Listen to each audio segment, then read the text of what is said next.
Bonjour, je suis Nianyasi. Je suis la coordinatrice du mouvement citoyen vigilant pour la défense de l'environnement. Je suis en même temps la directrice générale du Collège africain sport-études, et parce que le sport est ma première passion. Mon cœur de métier, c'est le marketing. Je suis spécialisée dans le marketing et la communication, ingénieure d'affaires. Et donc le mouvement associatif est quelque chose que je fais depuis un moment. Dans ma Médina, j'ai déjà milité pour des causes sociales. J'ai déjà été élue là-bas conseillère municipale en 2009 en tant qu'indépendante. Je pense que j'étais la seule à être conseillère n'appartenant pas vraiment à un parti.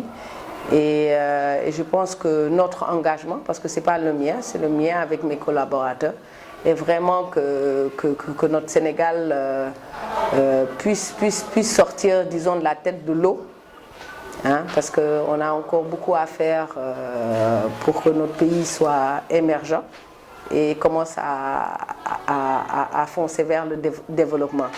Et j'aimerais que dans le développement, qu'on parle de notre développement selon notre culture, développement selon nos sensibilités et de développement selon nos besoins. Parce que les gens pensent que le développement, c'est avoir un frigo, un téléphone high-tech ou machin, alors que non, ça je pense que c'est le développement de l'Occident. Il faut que nous, qu'on crée, qu'on invente notre définition du développement, de notre propre développement. Je pense que le jour qu'on aura compris cela, on sera déjà sur la bonne voie. C'est-à-dire,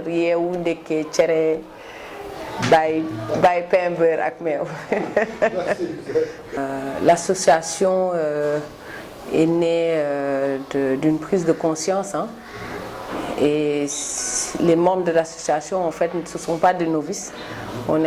D'abord, toute initiative commence souvent par des affinités, peut-être des amis qui se regroupent ou qui dans le milieu professionnel ont eu à travailler ensemble et qui se rendent compte quand même qu'ils ont un objectif commun, c'est de réfléchir sur notre vie, notre quotidien, ce qui se passe autour de nos pays, dans le monde. Et au fur et à mesure d'avoir ce type de réflexion, on a vu que quand même la question environnementale n'est encore pas très bien prise en compte dans nos pays. En général, même en Afrique, mais aussi au Sénégal. Mais qu'est-ce qui a été l'élément déclencheur en fait? L'élément déclencheur, c'est qu'effectivement, dans nos activités d'association, parce que les vrais initiateurs, à la base, on a été membre du Forum civil pendant des années. Et vous savez que le Forum civil, c'est une association qu'on ne présente plus. Et déjà, quand on était au Forum civil, on avait travaillé sur un programme qui traitait de cette question d'eau et même d'environnement. Et d'ailleurs, ils avaient même, eux, sorti à un moment une étude qui révélait quand même des choses assez importantes qu'il fallait un peu, à la limite, je ne dirais pas divulguer, parce qu'il est normal que les gens comprennent quelquefois certains enjeux. On avait publié cette étude-là, mais bon, ça n'a peut-être pas eu les impacts réels qu'on attendait. Et au fur et à mesure, on s'est dit, tiens, je pense on devrait créer une association, mais pour nous concentrer, mais que sur ces questions-là. Parce que ça vaut le coup, en fait. Parce qu'on pense que, bon, au Sénégal, il y a quand même d'autres associations, hein, qui militent pour l'écologie, on n'est pas les seuls. Hein. Mais quand il s'agit surtout de l'eau, on avait vu quand même que c'était un peu orphelin.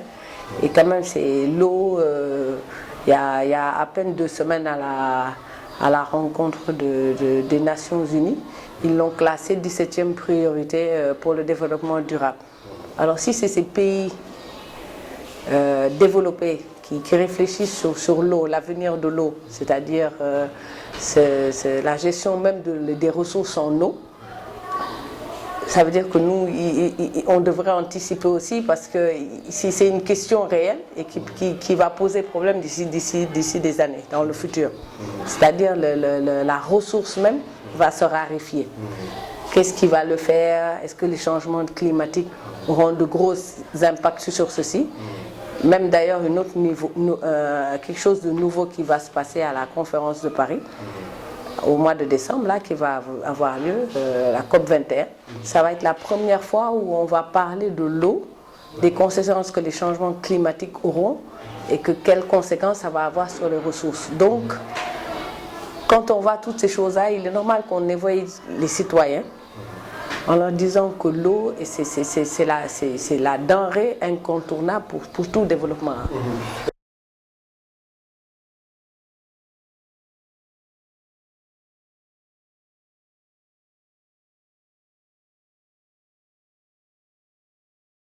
Parce que si on dit à des populations peut-être pas averties, dans 10 ans il n'y aura plus d'eau, c'est comme si on attaquait pour rien.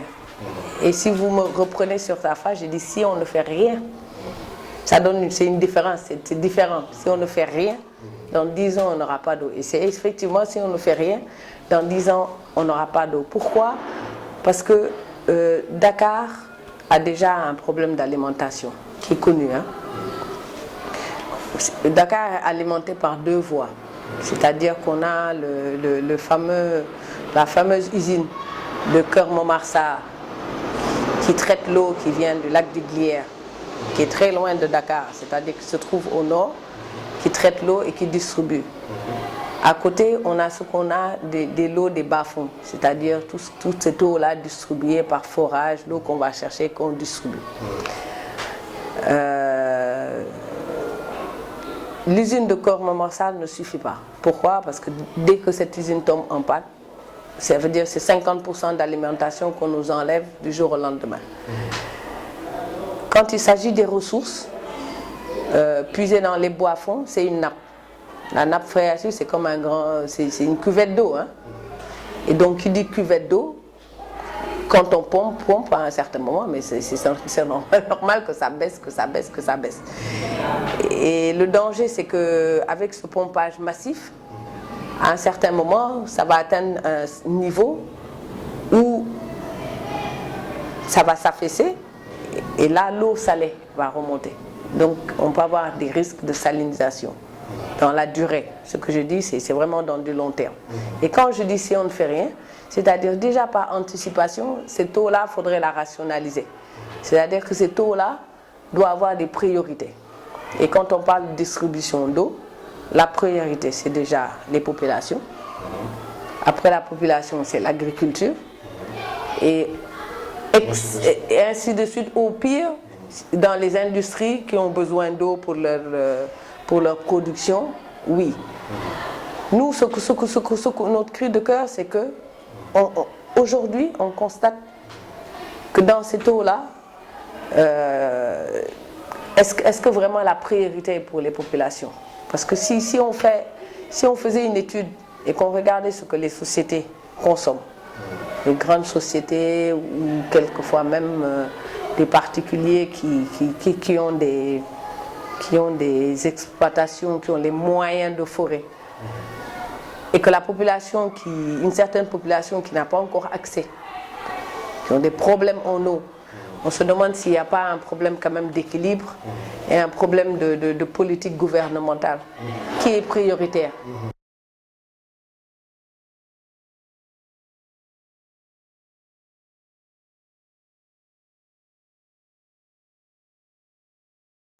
Cette cimenterie rentre dans le cadre dont je viens de vous parler.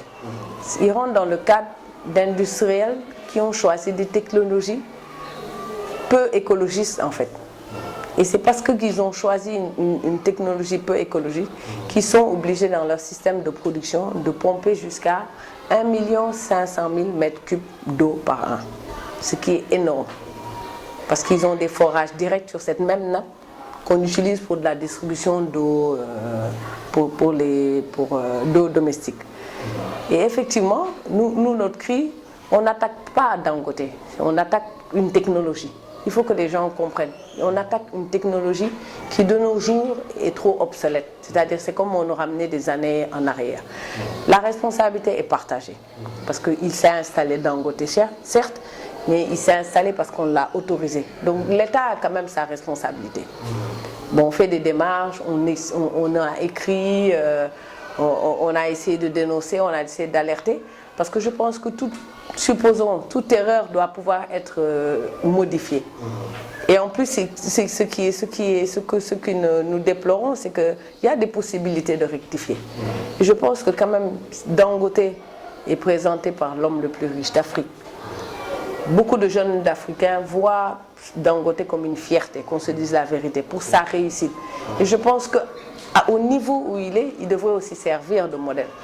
Parce que je pense que quand on est plébiscité comme ça en tant qu'Africain dans le monde entier, et qu'on dit qu'on fait ça pour l'Afrique, il devrait avoir des choix un peu plus quand même responsables dans ses démarches de business. Et en fait, nous, c'est tout ce qu'on reproche à Dangote. Et encore reprocher surtout, je pense qu'on s'est dit que bon, avec la campagne, ça peut être une prise de conscience, autant de l'État, autant de Dangote, mais qui trouvent une solution pour rectifier et qu'ils arrêtent de pomper l'eau, parce que cette eau-là, elle va se raréfier. Cette eau-là, il y a des gens qui en ont besoin. Avant cette usine-là, même dans la proximité, si vous allez, il y a des villages à 500 mètres autour de Dangote, mais qui ont un robinet pour tout le village. Je veux dire, je ne vous dis pas des choses qui ne sont pas vérifiables. Donc quand même, il y a dans notre conscience, nous, ou dans notre sensibilité, ou dans la sensibilité de n'importe qui comprend ce qu'on est en train de faire, il y a un problème.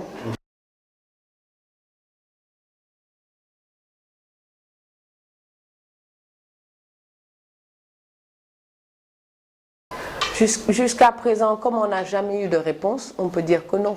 Parce qu'on a fait des courriers. On a écrit à la primature, on a écrit au président, on a écrit au ministère de l'hydraulique, à l'environnement. Toutes les personnes qu'on pense être concernées, on a écrit avec un descriptif de ce que nous dénonçons et pourquoi, mais on n'a jamais eu de retour. Mais vous savez, hein, l'atmosphère, je pense que les gens veulent souvent nous entraîner dans des débats d'opinion. Là, on n'est pas dans un débat d'opinion. On est dans un débat purement scientifique ou dans un débat pour un avenir commun. Donc, effectivement, bon, les gens peut-être voient beaucoup de politique dans le chose. Ce qu'on fait aussi de la politique, on fait de la politique parce qu'on est en train de parler de la gestion de notre cité. Donc, au moins, moi, je le revendique, je suis politicienne parce que je parle de ma cité. Donc, si effectivement ils nous voient comme des politiciens, ils ont bien raison. Mais ça n'empêche pas qu'on ne peut pas discuter des choses qui concernent nous tous. Parce que ce n'est pas pour mettre en mal, mais c'est une urgence. Cette question d'eau, là, c'est vraiment une urgence. C'est très, très sensible. C'est très, très sensible et je pense que tout État devrait se réjouir des actes que nous posons. Aujourd'hui, ils préparent la conférence de Paris, mais on n'est même pas invité aux discussions. On n'est pas seul. Moi, je discute avec d'autres associations. Je travaille avec proximité avec l'association de Anne Baykeeper qui dénonce toutes les installations de centrales à charbon entre Bargny et Mboro. Et c'est une opacité. On a l'impression qu'ils ne veulent pas qu'on soit à la COP parce qu'ils pensent qu'on va aller avec des panneaux se coucher sur le trottoir pour les dénoncer. Non. Et au niveau des populations aussi, ils sont réceptifs à votre discours? Oui, les populations sont réceptives à un discours parce que qui ne connaît pas ce problème de l'eau?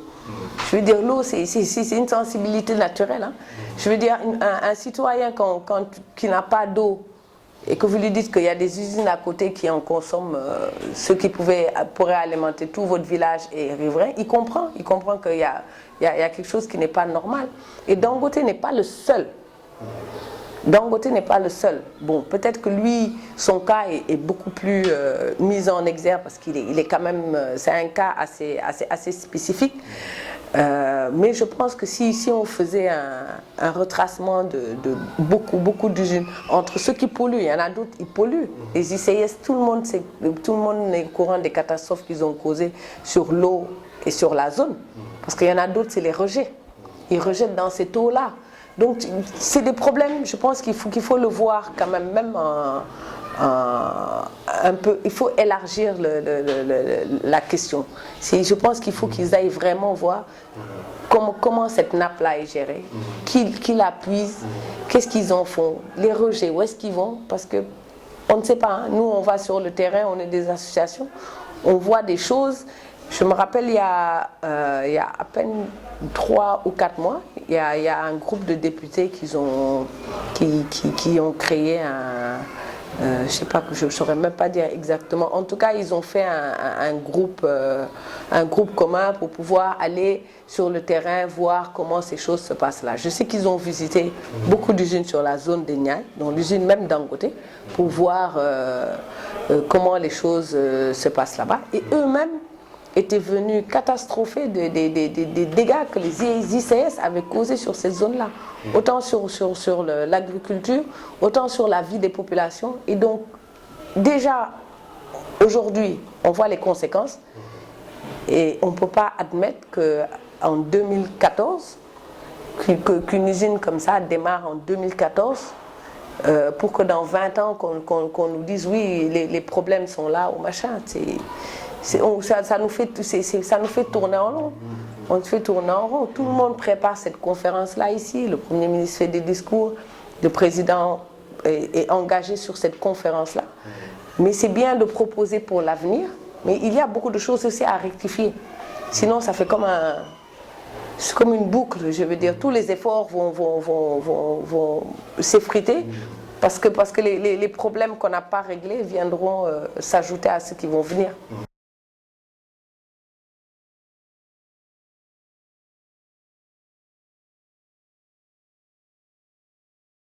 En fait, quand on parle d'invitation, c'est prendre part réellement aux discussions. Parce que ce n'est pas nous mettre dans l'avion, nous prendre des billets. À la limite, en tant qu'association, on peut même s'organiser pour nous déplacer nous-mêmes. Donc, ce n'est pas ça le problème.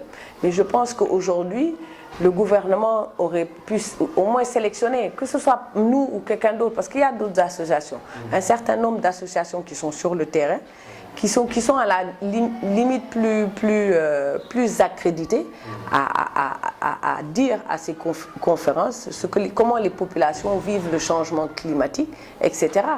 Parce que je pense que ça peut être contribution, parce que je pense que c'est un partenariat gagnant-gagnant pour l'État et les associations, parce que c'est eux qui ont la bonne information, parce que c'est eux qui sont à proximité des populations. Donc c'est eux qui ont des solutions, ou souvent même des idées pour pouvoir pallier à certains problèmes, quand il s'agit d'environnement ou de développement. Mais quand vous les excluez, on a l'impression que c'est...